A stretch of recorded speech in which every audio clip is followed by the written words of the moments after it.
Hi friends, welcome to Manvasan channel. இன்றைக்கி நம்ம சேனலில் பார்க்க போகிற ரெசிபி ஒரு சட்னி தாங்க. அதுவும் எப்படி சூப்பராக சுவையாக எப்படி செய்யலாம் பார்க்கலாங்க. கேஸ் ஆன் பண்ணிவிட்டு ஒரு கடாயை வச்சுக்கோங்க. ஒரு 2 டேபிள் ஸ்பூன் அளவுக்கு எண்ணெய் விட்டுக்குங்க. அது கூடவே 5லேருந்து ஒரு 6 காஞ்ச மிளகா காம்பு எடுத்து சேர்த்துக்கலாங்க. லைட்டாக வறுபடட்டுங்க. அடுப்பை வந்து மீடியம் ஃப்ளேமில் வச்சுட்டு வருங்க, இல்லைனா தீஞ்சு போயிடும். இந்த அளவுக்கு நிறம் மாறினது நம்ம எடுத்துக்கலாங்க.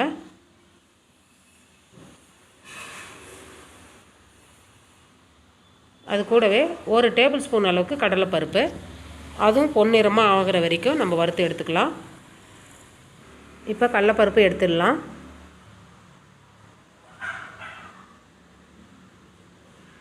அவ்வளோதாங்க. இப்போ அதே எண்ணெயில் நம்ம ஒரு 3 வெங்காயம், பெரிய வெங்காயங்க, அதை கட் பண்ணி வச்சுருக்குறோம், அதை சேர்த்துக்கலாம்.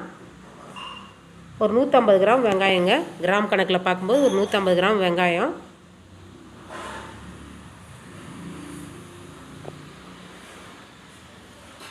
வெங்காயம் லைட்டாக வதங்கினது நம்ம தக்காளி சேர்த்துக்கலாங்க.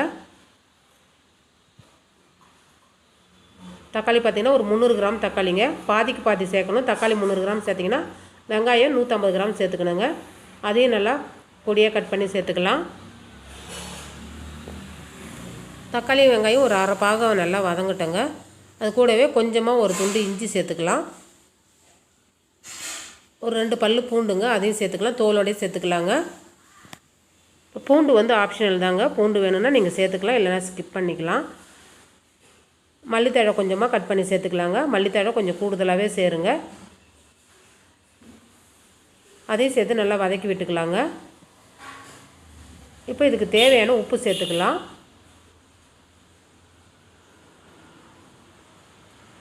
அவ்வளோதாங்க. இப்போ அடுப்பை ஆஃப் பண்ணிட்டேன், நல்லா ஆறட்டும். இப்போ ஆறிடுதுங்க, நம்ம அரைச்சி எடுத்துக்கலாம். அது கூடவே நம்ம தனியாக வறுத்து வச்சுருந்தோம் இல்லைங்களா, மிளகாவும் கடலைப்பருப்பும், அதையும் சேர்த்து அரைச்சிக்குங்க. அவ்வளோதாங்க, அரைச்சாச்சு. பார்க்கும்போதே நல்லா சவச்சவன்னு நல்லா சூப்பராக இருக்குது பாருங்கள் சட்னி. இப்போ சட்னிக்கு தாளிப்பு போட்டுடலாங்க. கேஸ் ஆன் பண்ணிவிட்டு தாளிக்கிற கரண்டி வச்சுட்டு ஒரு டேபிள் ஸ்பூன் அளவுக்கு எண்ணெய் விட்டுட்டு 1/4 டீஸ்பூன் கடுகு போட்டுக்குங்க. அதை தாளித்து எடுத்துக்கலாங்க. எண்ணெய் சூடாக இருக்கும்போது கொஞ்சம் மல்லித்தழை சேர்த்து தாளிப்பில் போட்டுருங்க. அவ்வளோதாங்க. இந்த ரெசிபி பிடிச்சிருந்துன்னா மண்வாசன் சேனலை லைக் பண்ணுங்கள், ஷேர் பண்ணுங்கள், கமெண்ட் பண்ணுங்கள், சப்ஸ்கிரைப் பண்ணுங்கள். பக்கத்தில் இருக்கிற பெல் ஐக்கானை கிளிக் பண்ணுங்கள். தேங்க்யூ.